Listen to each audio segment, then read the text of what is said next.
The champagne flutes were arranged in perfect rows when Jason Whitmore pointed at her. Emily Carter had been moving through the Whitmore wedding with the practiced invisibility of someone who understood that catering staff existed in the margins of other people's significant moments. The Hargrove Estate ballroom smelled of white lilies and old money, chandeliers throwing amber light across silk tablecloths, a string quartet threading pachelbel through the warm air, 200 guests arranged in the specific geometry of wealth performing itself. She had worked the service line for 4 hours without incident. 4 hours of being exactly what the room needed her to be: present, efficient, transparent. Then Jason saw her near the head table. "Wait." His voice carried across the sudden quiet between musical movements. The kind of voice that had always known rooms would stop for it. "Is that Emily?" She felt it before she understood it. The collective pivot of 200 heads. The specific cold of being found in a place you believed yourself hidden. Jason Whitmore stood at the altar in a suit that cost what she made in 2 months, his bride beside him, his face arranged in the expression she had spent 2 years mistaking for charm. "Everybody." He gestured toward her with the casual cruelty of someone who had never once considered the cost of his gestures. She used to think she'd be standing up there. A nod toward the altar. "Look at her now." The laughter was polite, practiced. 200 people gave a groom permission to be cruel on his wedding day because cruelty delivered with confidence read as wit. Emily's hands stayed steady on the tray. That was the thing about 2 years of rebuilding: you learned which parts of yourself to armor first. Her face showed nothing. Her hands held level. Inside, something that had been quietly healing tore open along its original seam.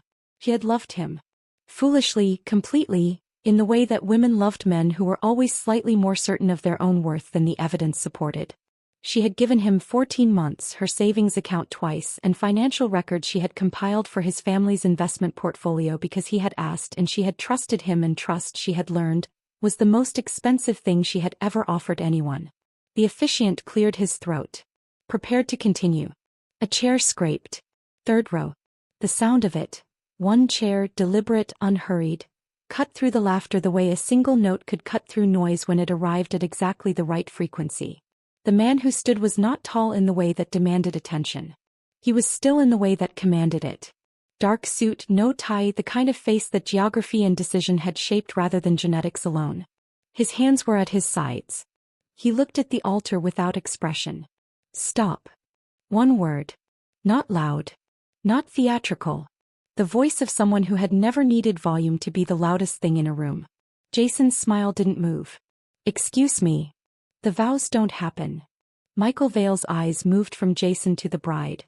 A brief, specific look that carried something the bride clearly understood because her face went the color of the white lilies flanking the altar. "Not today." Jason's attorney, seated in the front row, stood. 2 men near the east entrance shifted their positions. Not guests, Emily registered, not family. Something else entirely.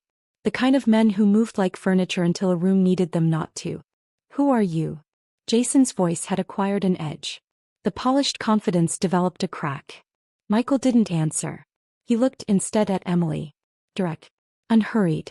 Like she was the only fixed point in a room that had begun to tilt. He had no idea who he was. She knew only that he had stood up in a room of 200 people, one of whom had just publicly reduced her to a punchline, and that his standing had cost the room its certainty. The laughter had stopped. The string quartet had stopped. Even the chandeliers seemed to reconsider their contribution to the evening. "Sir, I'm going to need you to sit down or leave." Jason's best man, Connor, she remembered Connor, who had eaten at her table and borrowed her parking space and smiled at her like she was family, moved into the aisle. Michael looked at Connor for 3 seconds. Connor sat back down. The bride's hand found her bouquet. Gripped it. The knuckles went white above the white flowers. "Whatever this is," Jason said, volume climbing now, the charm slipping its costume, "you need to understand who you're talking to." "I know exactly who I'm talking to." Michael picked up his jacket from the back of the chair. Draped it over one arm. "That's why I'm standing." Emily looked at the tray in her hands. At the champagne flutes arranged in perfect rows. At the amber light and the white lilies and the 200 people who had laughed 30 seconds ago and were now doing something entirely different. She looked at the man in the third row who had stood up in her direction when everyone else was laughing. She didn't know what he wanted. She didn't know what was happening. She knew with the specific bone certainty of someone who had learned to trust her instincts after 2 years of ignoring them, that everything in this room was about to change. He was right. But not in any direction she had anticipated. 2 years ago, Emily Carter had been the kind of woman rooms forgot. Not because she lacked anything, she understood numbers the way musicians understood rhythm, intuitively, completely, in a language that bypassed translation. She had spent 6 years as a financial analyst at Meridian Group, building models that her supervisors presented as their own and client portfolios that generated returns her name never appeared beside. She had accepted this arrangement with the patient resignation of someone who had been told, in various ways across her entire professional life, that competence was a currency that worked differently for women who looked like her. Then Jason Whitmore had walked into a client's dinner and looked at her like she was the most interesting person at the table. He had believed it. That was her mistake. Not the loving him part, which was human, but believing the looking was real when it was always inventory. He had needed her for 14 months. Her analysis. Her access to his family's financial structures. Her willingness to work through weekends building the documentation that made Whitmore Investments look legitimate when it wasn't entirely. She had not known that last part until 3 months after he ended things with a text that said, "We want different things, Emily," which she had discovered meant he had met someone from a family whose name opened doors that hers didn't. She had kept the records. Not for revenge, she hadn't understood yet what they contained. She kept them because she kept everything, because a financial analyst's instinct was to document and preserve, and the habit didn't stop when the relationship did. Now she worked catering shifts on weekends while rebuilding her credentials after Meridian Group had quietly declined to renew her contract following what Jason's family had described to mutual contacts as a professional disagreement. The industry was smaller than it appeared. The Whitmore name was larger than it should have been. She was setting a champagne flute on a tray in the Hargrove Estate kitchen when her supervisor found her after the incident in the ballroom. "Management wants you to finish the shift in the back," Patricia said. Patricia was 50, efficient, and had the expression of someone delivering news they disagreed with. The bride's family made a request. Emily looked at the flute in her hand. Set it down carefully. "Of course. I want you to know I think it's complete." "It's fine." He picked up the tray. "Which stations need covering?" Patricia looked at her for a moment. "You're not going to say anything?" "What would I say?" Not bitterness. Genuine question. Patricia opened her mouth. I closed it. Gestured toward the service corridor. The service corridor smelled of industrial cleaner and catering warmers cycling down, fluorescent lights replacing the chandelier gold. The sounds of the string quartet muffled to near nothing through the estate's thick walls. Emily worked. Efficiently, completely, without visible distress. Because the work was what she had and doing it well was a form of dignity that nobody could remove without her cooperation. She was refilling a water pitcher when the door opened. Not Patricia. Not a colleague. Michael Vale stood in the service corridor in his dark suit, the jacket still over his arm, looking at her with the same direct attention he had directed at the altar. Up close he was different from the figure she had registered from across the ballroom. The stillness was deliberate, she understood now. The choice of a man who had learned that stillness was a more efficient use of presence than movement. Emily Carter. Not a question. You know my name. Not an accusation. Observation. I know your financial analysis work, Michael said. Specifically the portfolio restructuring you completed for Whitmore Investments approximately 23 months ago. He put the pitcher down. Turned fully to face him. The fluorescent light between them was the honest kind. No amber warmth, no chandelier flattery. Just the specific clarity of a room with nowhere to hide. Who are you? She asked. Michael Vale. He watched her face for recognition. Found it.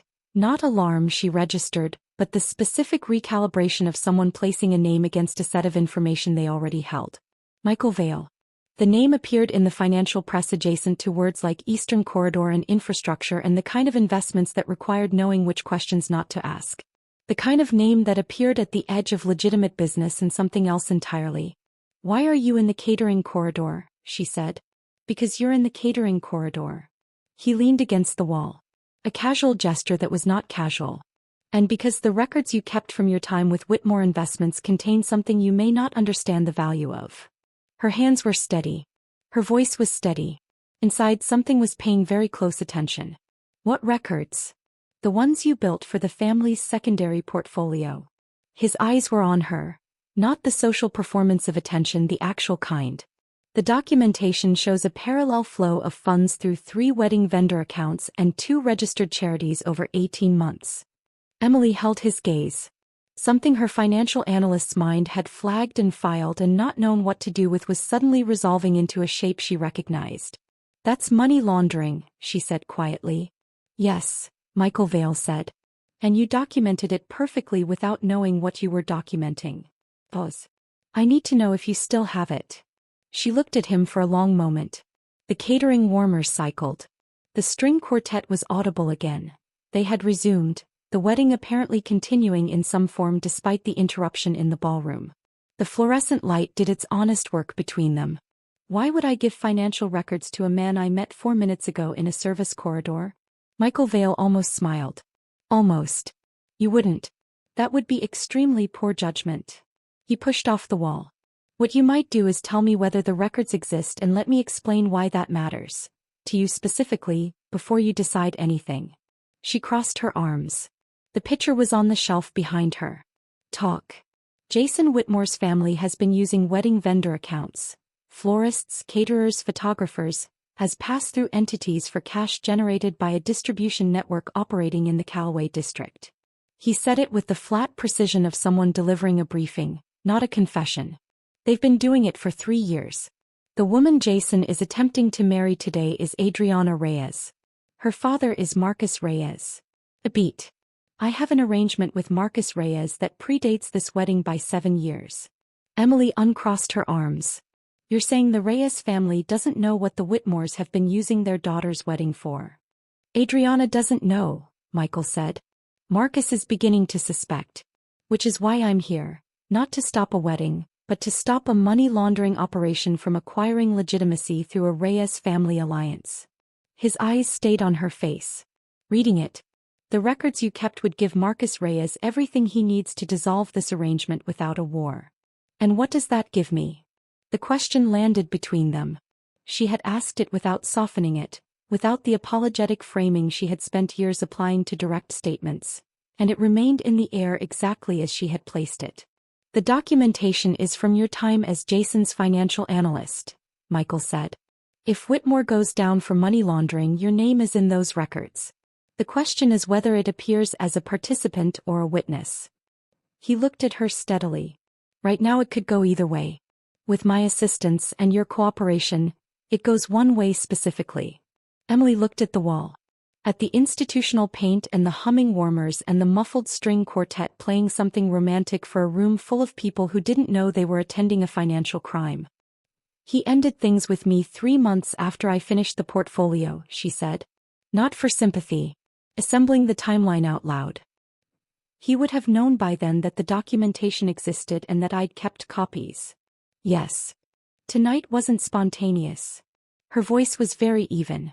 Humiliating me in front of the room, making sure everyone saw me as pathetic, dismissed, someone with a grudge. That was advance work. He looked at Michael. If I came forward with records, he wanted the room to already think of me as the bitter ex-girlfriend. Michael held her gaze. Something shifted in his expression. Not surprise, he had already known this. Something more like recognition. The specific look of a man reassessing what he thought he was looking at. Yes, he said again. He's been planning this for months, she said. Longer than that. Michael reached into his jacket. Placed a card on the shelf beside the picture. Plain. A number, no name. Think about it. I'll be in the building for another 2 hours. He moved toward the door. Mr. Vale. He stopped. She picked up the card without looking at it. The records include wire transfer documentation from accounts I didn't recognize at the time. I assumed they were standard vendor payments. She met his gaze. They weren't standard vendor payments, were they? No, he said. They were anything but. How much? Across 18 months? He held her gaze. Approximately $4 million. She set the card down. Picked up the picture. Give me an hour. He walked out. She stood alone in the service corridor with the warmers and the fluorescent light and the muffled pachelbel and the specific interior stillness of a woman reorganizing everything she thought she understood about the last 2 years. Jason hadn't ended things because he wanted someone better. He had ended things because she had finished her usefulness and she was a loose thread holding documentation that could destroy him. The relationship had been architecture. 14 months of performance interest designed to get access to her skills and then remove her from the equation before she understood what the equation was. She set the pitcher on the tray, straightened it, picked up the tray and returned to work because she had a shift to finish and because she thought better when her hands were occupied and because she was not going to stand in a service corridor falling apart when she had a decision to make that required her at her most precise. Through the kitchen service window she could see a sliver of the ballroom. The wedding had paused. No ceremony, guests milling, Jason speaking to his attorney with the body language of someone managing a situation he had not planned for. Connor, the best man, was at the edge of the room on his phone. She watched Connor for exactly 15 seconds. Then she looked away and thought about what she knew about Connor. Specifically what she had seen Connor do at 3 separate Whitmore family dinners that she had filed and forgotten and was now retrieving with the specific precision of a financial analyst who never actually forgot anything. She looked at the card in her apron pocket. An hour, she had said. She was going to need 45 minutes. She found him in the Hargrove Estates East Library. The library smelled of old leather and the specific closed warmth of a room that held its air carefully. Floor-to-ceiling shelves, a window overlooking the garden where early evening light was doing something amber and unhurried, 2 chairs positioned near the cold fireplace. Michael Vale was standing at the window, phone to his ear, speaking in a low voice that stopped the moment she opened the door. He turned. I looked at the envelope in her hand. That was fast. I had copies stored in a cloud account. She set the envelope on the side table between the 2 chairs. I've been carrying them for 2 years without knowing what I was carrying. She sat in one of the chairs without being invited. He watched this, the specific unhesitating way she moved into a room that wasn't hers. 47 pages. Wire transfer records, vendor account flows, and a reconciliation spreadsheet I built for the family's quarterly review that inadvertently maps the entire distribution cycle. He opened the envelope. I began reading. She watched him read. The way his eyes moved across the pages, the speed of it, the specific stillness of the rest of him while his mind was working. The secondary account on page 12, she said. I flagged it internally as a data entry anomaly at the time. I assumed it was a bookkeeping error. She leaned forward. It's not a bookkeeping error. It's a routing account for the Callaway district operation. Michael looked up from page 12. How do you know that? Because I spent 40 minutes in the catering kitchen cross-referencing the account number against publicly available court filings from a 2021 federal investigation that named 3 Callaway district businesses as money laundering fronts. She held his gaze. The account appears in 2 of the filings. Different transaction amounts, same routing structure. He held the page. Then the specific look again. The one she had first registered at the altar and was now close enough to read properly. Not admiration performing itself. Something quieter. The look of a man who had come into a room expecting to use someone's information and was recalibrating what that someone actually was. You did that in 40 minutes, he said. I'm fast when I have a reason to be. He set the pages down. I looked at her. Emily. What you've connected here. If this becomes part of a formal proceeding, your name is in the documentation. I know. The Whitmore family has resources, he said. Legal and otherwise. They will come at your credibility, your professional history, anything available. They already have, she said simply. I lost my position at Meridian Group 18 months ago because Jason's family made calls. I've been doing catering shifts while I rebuild my credentials. She looked at him without flinching. They've already done their worst. The question is whether what I have in that envelope is worth more than what they've already taken from me. Michael was quiet for a moment. Through the window the garden light was going amber gold, the kind of evening light that made everything look like a memory before it happened. It's worth considerably more, he said. Then I want something in return. He waited. My name appears as a witness, she said. Not a participant. I need documentation that I flagged the anomalous account at the time, which I did internally in an email to Jason that he never responded to. That email still exists in my sent folder. She leaned forward. I want your legal team to support my witness designation before anything goes to a federal contract. In writing. He held her gaze for a long moment. You came in here with conditions. I came in here with a negotiation, she said. There's a difference. Something in his expression shifted. The controlled surface doing something underneath it. Not quite a smile but the territory adjacent to one. Agreed, he said. In writing within 24 hours. She nodded. There's something else. He waited. Connor Briggs. The best man. She remained standing. A deliberate choice. She needed to be at his eye level for this. He's been managing the vendor account payments on Jason's behalf for the last 8 months. I watched him at 3 family dinners. He was always the one who handled the vendor invoices. I thought he was just organized. He's not just organized. Michael stood. At his full height now, the window light behind him, the specific gravity of the man fully present. You're certain? He processed invoices at 2 dinners I attended. The amounts match transaction records on page 31 of what I just gave you. She held his gaze. Connor Briggs is the best man and the back-office manager for an 18-month money laundering operation. Jason needed someone he trusted inside the structure. Connor needed money. Michael picked up his phone. 3 seconds of typing. Put it down. Stay in the building, he said. I'm working a shift, she said. I'm not going anywhere. She moved toward the door. His voice stopped her. Emily. She turned. He was looking at her with the full undivided version of his attention. The one that had no performance in it. The man who humiliated you in that ballroom tonight did it because he was afraid of you. He has been afraid of you for 2 years. He held her gaze. I want you to know that I understood that the moment he opened his mouth. She held the door frame. That doesn't give me the 2 years back. No, he said. But what happens next might be worth them. She walked back toward the catering corridor. Behind her she heard Michael Vale make a call. 2 words, a name she didn't catch, then silence. In the ballroom ahead, the string quartet had stopped again. Something was happening in that room. She could feel it the way you felt before it arrived. Jason found her at 7:47 p.m. in the catering staging area. She heard him before she saw him. The specific weight of expensive shoes on stone floors, the way he moved through a room like it had been arranged for him.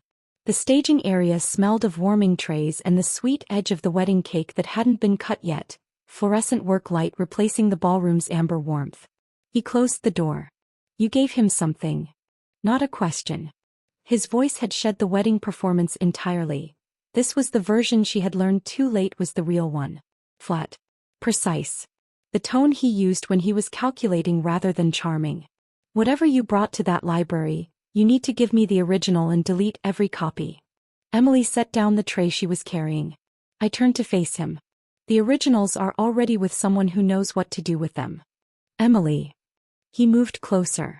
The charm attempted a return. She watched it arrive and fail. You don't understand what you've gotten yourself into. These aren't people you want involved in your life. I don't need you to explain my life to me, Jason. I'm trying to help you. His hand came up. Not threatening, the specific gesture of someone performing sincerity. You've spent 2 years angry and I understand that, but walking into something this dangerous because Michael Vale paid attention to you for 20 minutes. Stop. She said it the way he had used to silence her, and the familiarity of the delivery clearly landed because he did stop. You stood up in front of 200 people tonight and reduced me to a punchline. You have been systematically dismantling my professional reputation for 18 months. You used my work to process $4 million in criminal transactions and then removed me from your life before I understood what I'd helped build. She held his gaze. Don't be concerned about me. His expression changed. The charm left completely. What remained was colder and more honest than anything she had seen from him in 14 months of relationship. I will ruin you, he said quietly. Permanently. Every door you've been rebuilding toward, I will close them. Your name in those records becomes whatever I need it to become. You'll spend 5 years in litigation, you can't afford defending a fraud charge that never existed, and by the time it's over there won't be a firm in this city that will return your calls. He took 1 step forward. Or you walk out of this building, go home and we pretend tonight didn't happen. She held her ground. Her hands were at her sides. The staging area smelled of warming trays and the sweet edge of that uncut cake. "You're threatening me," she said. "At your own wedding. I'm offering you a choice." The door opened. Michael Vale didn't come through it quickly. He came through it the way he did everything, at the pace of someone who had already decided how this ended. Behind him, one of the men from the east entrance of the ballroom filled the doorframe without entering. Jason's head turned. The calculation in his expression ran its numbers in real time. Michael's position, the man in the doorway, the envelope that had already left the building via Michael's attorney 30 minutes ago. "Mr. Whitmore." Michael's voice was the same register it had been at the altar. Not raised. Not theatrical. "The conversation you're having with Ms. Carter is finished. This is a private." "No." Michael moved to stand beside Emily, not in front of her. "Beside." The distinction was specific and she registered it. "It isn't. And the offer you just made has 2 witnesses and is being documented." He looked at Jason with the flat, complete attention of a man who had stopped performing patience. "You laundered money through your own wedding vendors. You attempted to discredit the witness who can prove it. You are currently threatening that witness at your wedding reception." A pause, small and deliberate. "Connor Briggs is speaking with my associate in the garden. He's been speaking with my associate for 11 minutes. Men talk quickly when they understand their options clearly." Jason's face did something complicated. "Connor wouldn't." "Connor already has." The man in the doorway stepped aside. Patricia, Emily's supervisor, appeared, followed by 2 people Emily didn't recognize but Michael clearly did, the specific body language of a group that had just completed an action and was reporting back. "The documentation is with Marcus Reyes," Michael continued. "He's reviewed the wire transfer records. Adriana is currently with her father. The ceremony will not be resuming." He looked at Jason with something that was not anger. Anger would have required investment. This was simpler. "The question of what happens next is largely out of my hands and substantially in the hands of Mr. Reyes, who has his own perspective on being used." Jason looked at Emily. She met his gaze without expression. The 2 years of careful rebuilding, the catering shifts, the professional doors that had been closed one by one, all of it sat between them in the warming tray smell of a staging area at his wedding. She did not look away. "You should have left me alone," she said. "After the relationship. You should have let me go. Emily. Coming after my career was a mistake. Tonight was a mistake." She picked up the tray she had set down. "You thought making me small made you safe. It made me careful." Jason looked at Michael. "Whatever arrangement you think you have, the Whitmore family." "The Whitmore family," Michael said, "is going to have a conversation with federal investigators that I've spent 3 months facilitating. Your family attorney received a document package 40 minutes ago." He tilted his head the smallest degree. "I'd suggest calling him." Jason left. Not dramatically. The calculation had completed and the calculation said leave. The door closed behind him. The staging area was quiet. Patricia was looking at Emily with an expression that had moved through several stages and arrived at something that looked like awe. The 2 people Emily didn't recognize had already moved toward the ballroom. Michael looked at the tray in Emily's hands. "You picked that back up," he noted. "I'm still working a shift." She looked at him. "Is it over?" "The wedding is over," he said. "The rest takes time." He held her gaze. "Are you all right?" She thought about it honestly. "Ask me tomorrow," she said. "Tonight I'm still working." The wedding guests left in clusters, confused and buzzing.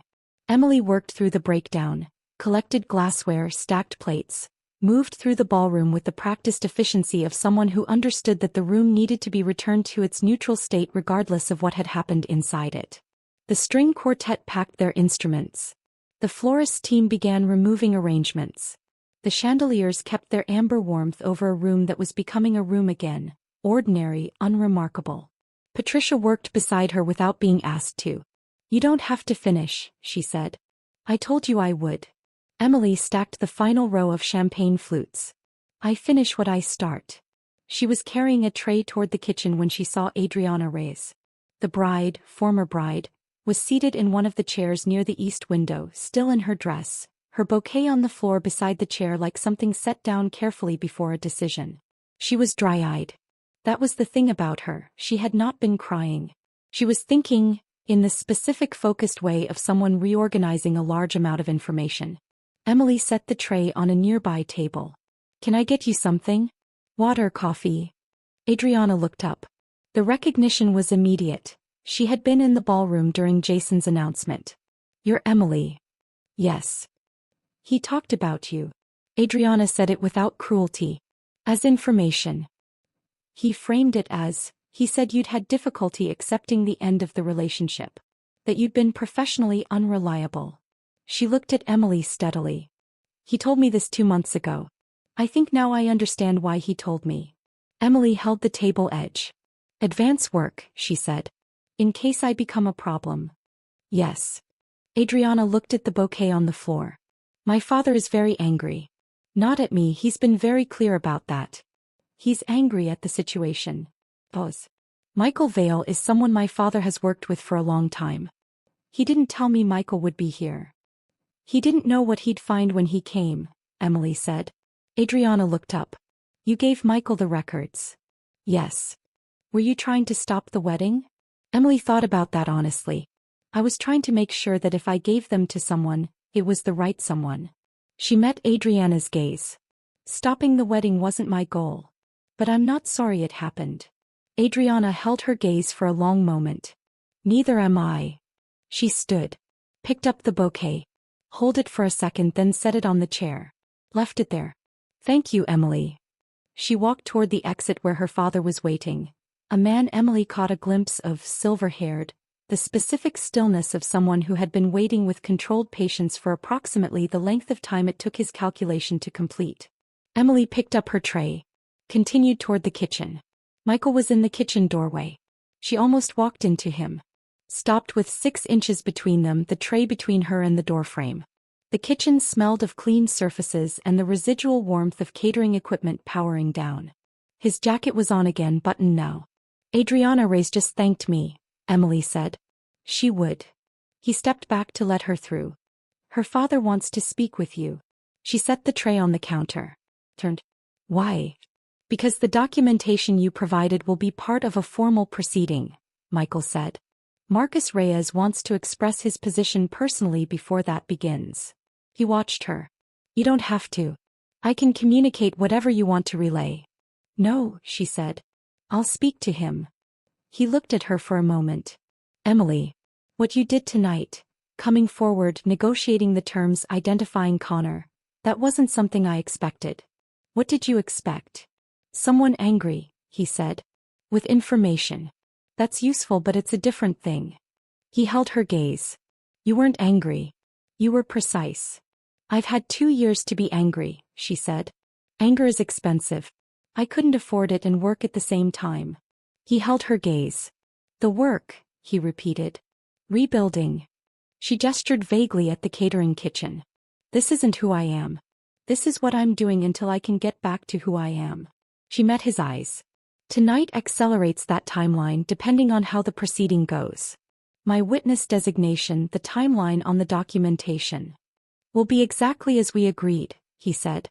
My attorney has the written confirmation ready. She nodded. Something settled, not relief, because relief implied she had doubted him, and she had been paying attention to him across the entire evening, and doubt wasn't what she felt. Confirmation. The specific satisfaction of something proving to be what it appeared. The Connor information, Michael said. How did you know to watch him specifically? She leaned against the counter. At a Whitmore family dinner 14 months ago, Jason got a call during dessert. He left the table. Connor immediately picked up Jason's phone, photographed something on the screen, and deleted the photo from the sent folder. He looked at Michael. He didn't know I saw. I was refilling water glasses. Michael was quiet for a moment. You've been carrying that for 14 months. I've been carrying a lot of things, she said. Most of them turned out to matter. He reached into his jacket.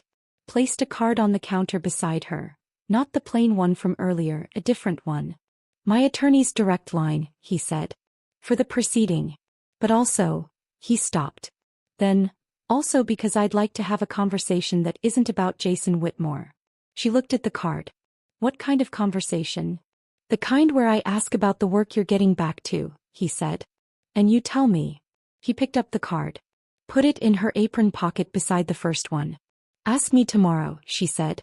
Tonight I'm still cleaning up. Marcus Reyes was not what she expected. He was waiting in the library, the same East Library where she had handed Michael the envelope 2 hours ago, the leather-enclosed warmth smell unchanged, the amber garden light replaced now by lamp warmth, the window showing the estate gardens in the specific blue dark of full evening. He was 60, silver-haired, the kind of stillness that communicated it had been earned through situations that required it. He stood when Emily entered. That detail landed. Miss Carter. His voice was measured. My daughter told me you were still working when she spoke to you. I was. She didn't apologize for it. I'm done now. He gestured toward the chairs. She sat. He sat. Michael stood at the window, present but back, giving the room to the conversation rather than managing it. I owe you an explanation, Reyes said. You don't owe me anything, Mr. Reyes. I do. His hands were folded on his knees.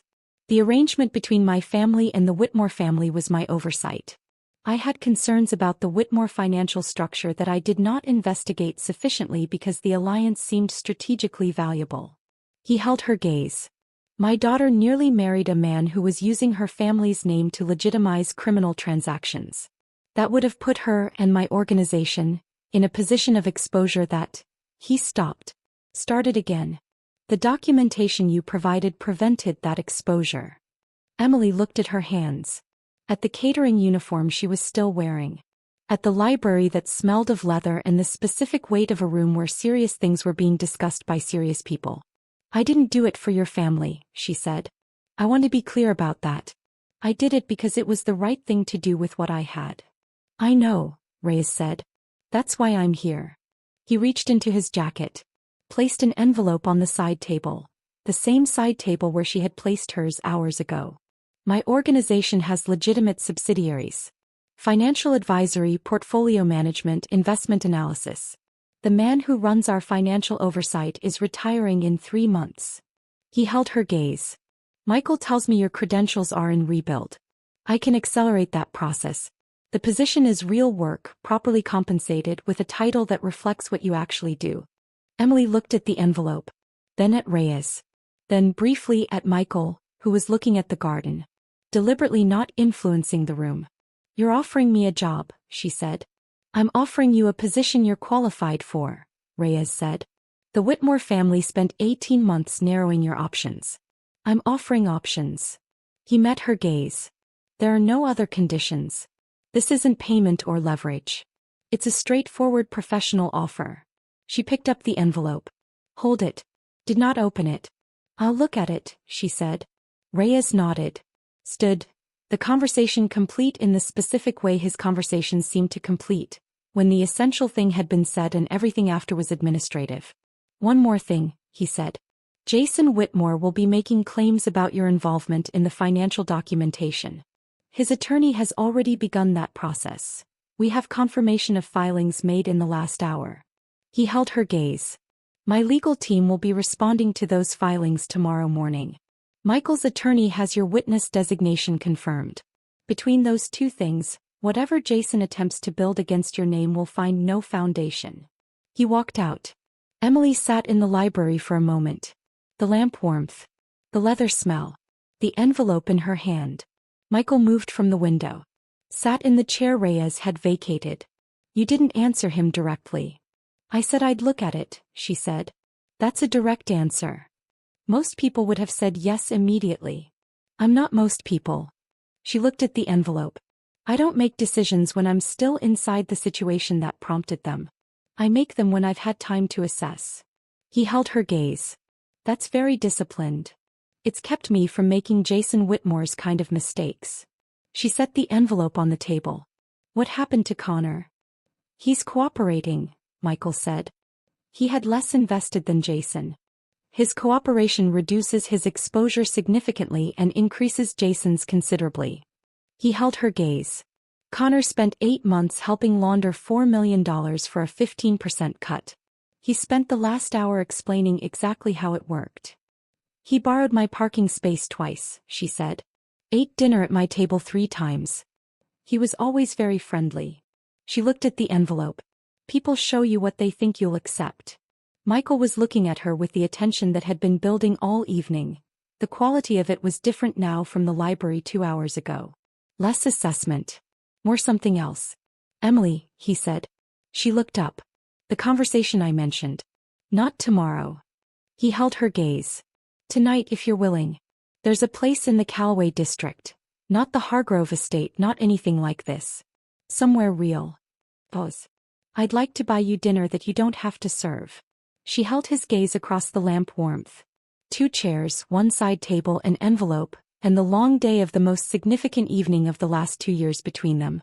She had told herself she would assess before deciding. She assessed now.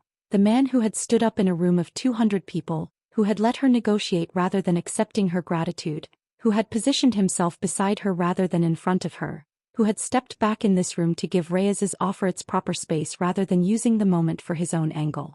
She picked up the envelope. Said, "Give me 20 minutes to change out of this uniform," she said. Something arrived in his expression. Not triumph. Something quieter and more personal than that.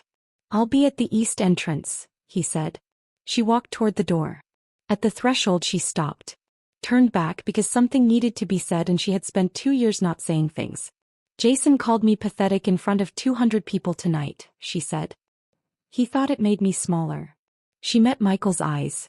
"It's the reason I'm still here." She checked her watch. 9:47.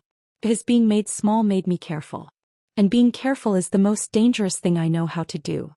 Michael Vale looked at her across the library. "I know," he said. "I've known since the staging area." The Callaway district at 10 p.m. smelled of rain on asphalt and the specific warmth of a neighborhood that had been alive for decades without apology. Michael had said somewhere real and he had meant it. The restaurant was a corner place on Vela Street. Low lighting from pendant bulbs over worn wooden tables, the sound of an actual kitchen working, the smell of garlic and good coffee and the honest warmth of a room that had never tried to be anything other than what it was. The kind of place that didn't appear in wedding venue brochures or charity event programs or the margins of investment portfolios. The kind of place that existed for the people who lived in it. They sat across from each other with actual food between them, and for the first time in the entire evening, nobody needed anything from either of them. "The Reyes offer," Michael said. "What are you thinking?" "I'm thinking I'll read it tomorrow with fresh eyes." Emily looked at the restaurant around them. At the other tables, the specific ordinary life of a neighborhood eating dinner. And that if the position is what it appears to be, it's the fastest path back to the work that matters. And if it's not what it appears, then I'll say no. She met his gaze. "I've gotten better at saying no." He held her gaze. "You negotiated with me in a catering corridor 4 hours ago," he said. "You identified Connor from behavioral observation across 3 dinners 14 months ago. You cross-referenced wire transfer accounts against federal filings in 40 minutes on a phone in a kitchen." He held her gaze. "You've always been good at what matters." The corridor was just the last of it. She held her coffee cup in both hands. Outside the window, rain had started, the light from the pendant bulbs catching drops on the glass, the street becoming something impressionistic and warm. She had changed into her own clothes. Jeans, a dark jacket, herself rather than a uniform, and the relief of it was physical. "Tell me about the Callaway district," she said. "You said it like it meant something." "It does." He set his fork down. "My organization has operated here for 15 years. Before that it was the Draken Network's territory. There was a consolidation in 2009 that's still referenced in certain conversations as the Vela Agreement." He said it with the flat honesty he brought to everything. Not romanticizing, not concealing. "It's not clean work. I want you to understand that before any other conversation happens. I'm a financial analyst," she said. "I've worked with people whose operations existed in gray spaces my entire career. Meridian Group's client list included 3 entities that are currently under federal review." She held his gaze. "Clean is a relative term. I care about honesty. And am I honest?" She looked at him. At the man who had said, "I need to know if you still have it," before explaining why it mattered to her specifically. Who had told her the truth about what was in those records. who had agreed to her conditions without negotiating the conditions down, who had stood beside her rather than in front of her. "You've been honest tonight," she said. "That's what I have. It's what I'll keep being," he said. She held his gaze. "The proceeding. Jason's attorney has already started filing against my character. By noon tomorrow, those filings will be responding to a federal witness designation supported by Reyes Family Legal Counsel and my own attorney's documentation." He held her gaze. Jason Whitmore is going to spend the next several years defending himself against federal charges brought by the family he was attempting to use. His attorney's energy is going to be fully occupied. Pause. He won't have time to come after you. And Connor has already provided enough to make Jason's position very difficult. Connor's cooperation is the reason the case moves quickly instead of slowly. He held her gaze. "You identified Connor in a single observation 14 months ago. That identification tonight gave the proceeding its momentum." She held the coffee cup. "Jason thought he had removed me from the equation," she said. "He ended the relationship, took what he needed, and started the professional dismantling. He thought the only remaining problem was whether I still had the records." She looked at the rain on the window glass. "He forgot that I'd been in the room the whole time. That I'd watched everything. That I'd kept everything." She met Michael's eyes. "Being invisible isn't the same as being absent." "No," Michael said. "It isn't." He held her gaze. "Emily, the conversation I asked for tonight, I asked for it because of who you are, not because of what you provided. I want to be clear about that." "I know," she said. "You stepped back when Reyes offered me the position. You let the room be mine. It was yours. Most people don't understand that distinction," she said. "Most people think stepping aside is a sacrifice. You did it like it was obvious." He held her gaze across the pendant-lit table with the rain on the window and the kitchen sounds and the real ordinary warmth of a room that had never tried to be anything other than what it was. "The woman Jason announced to 200 people tonight," Michael said quietly. "The one with the tray, the one he called pathetic. I know who she was. She walked into my library 45 minutes later with 47 pages and a negotiating position," he said. "She identified a co-conspirator from behavioral memory. She cross-referenced federal court documents on her phone in the kitchen." He held her gaze. "She was the most important person at that wedding.